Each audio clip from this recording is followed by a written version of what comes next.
Well, they tell me they're seeing something they rarely saw before, which is people with no criminal records and pending immigration cases being detained at routine check-ins. Today, we talked to Nelson's wife, Ariel, from this park where they volunteered together planting some of the trees you're seeing on screen right now. Now she's holding on to the hope of seeing him back home soon.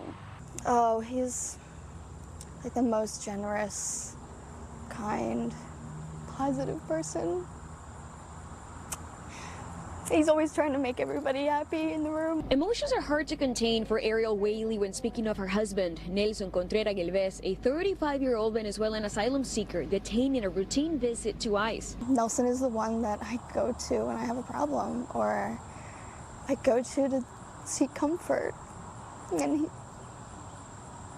now I can't. The couple met while volunteering at a nonprofit in Kennett Square in 2023. In late June of this year, they celebrated their wedding with friends and family. 1 week later, Nelson was detained. Asylum is a legal process. And so when people are coming to the United States, they are allowed to seek asylum. And that is exactly what he did. He broke no rules. Lila Thompson, a member of Nelson's defense team, says her office is seeing more detentions involving people with pending asylum cases who she says have been following the process. This is the first time I've seen this.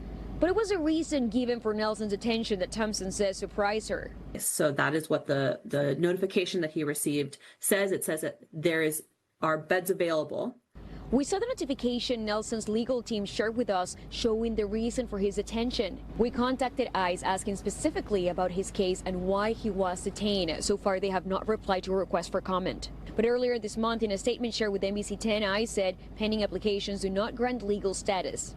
Nelson was later denied bond, citing insufficient community ties. His attorney strongly disagrees. This is outrageous because he is married to a United States citizen who he has been together with for several years. He applied for asylum. He had a work permit. He was gainfully employed at Mighty Writers. He had tons of ties in the community over the last 4 years. For now, the legal battle continues as Ariel tries to bring her husband home and make sure people know his story. It is criminals that they're supposed to be detaining, which is not the case. They're detaining people like my husband, like volunteer, a family man. Nelson is currently being detained at Moshannon Detention Center. Their lawyer says they will continue the fight through the courts. I'm Isabel Sánchez, NBC 10 News.